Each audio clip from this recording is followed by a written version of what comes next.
গভীর রাত্রে হযরত ফাতিমা রাদিয়াল্লাহু তাআলা আনহা ইন্তেকাল করলেন। কিছু সংখ্যক সাহাবীদের কাছে খবর দিয়া অল্প সময়ের ভিতরে জানাজার ব্যবস্থা করা হলো। হযরত আবু যর গিফারী রাদিয়াল্লাহু তাআলা আনহু কবরের ভিতরে নেমে গেলেন। কবরের ভিতরে নেমে গিয়া হযরত আবু যর বলেন, রে কবর, তোর ভিতরে আজকে কাকে রাখবো, তুই কি তা জানিস নাকি? কোনো জবাব আসে না। হযরত আবু যর বলেন, কবর রে, তোর ভিতরে আজকে যাকে রাখবো তিনি হতেছেন হযরত ইমাম হাসান হোসেনের মা। বেহেশতের সমস্ত জওয়ানদের সরদার হবেন যারা, সেই দুইজনের মা তোর ভিতরে রাখবো, খবরদার বেয়াদবি করবি না।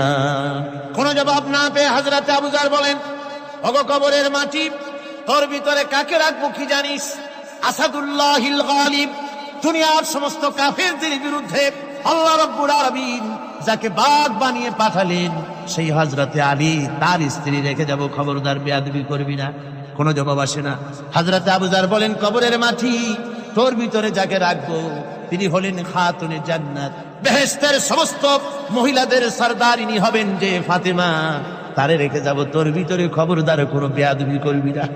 আবার হযরত আবু যর বলেন, কবরের মাটি, তোর ভিতরে কারে রাখবো কি জানিস?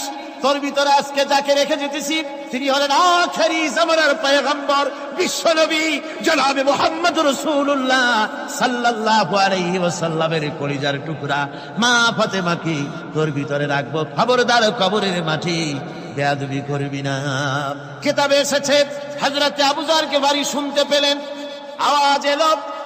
আওয়াজ এলো, কে যেন বলতেছে, রে আবু যর, আমি ফাতেমা কি চিনি না, হাসান হোসেনের মা কি চিনি না, আলীর স্ত্রী চিনি না, রাসূলের মেয়ে মা ফাতেমা কি চিনি না।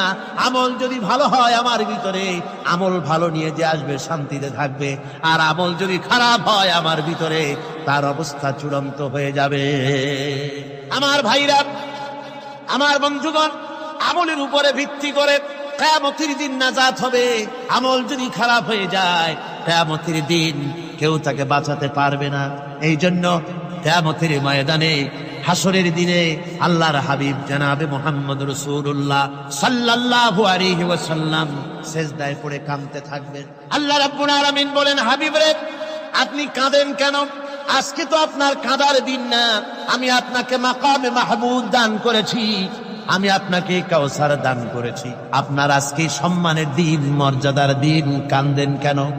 আল্লাহর হাবিব বলবেন, রব্বুল আলামিন, মাকামে মাহমুদ পেয়েছি, কাউসার পেয়েছি, কান্দি এই জন্য আমি দেখতে পাচ্ছি আবার সামনে দিয়া ফেরেশতারা আমার উম্মতগুলি জাহান্নামের দিকে নিয়ে যায়। আল্লাহ রাব্বুল আলামিন বলবেন, ওগো আমার হাবিব,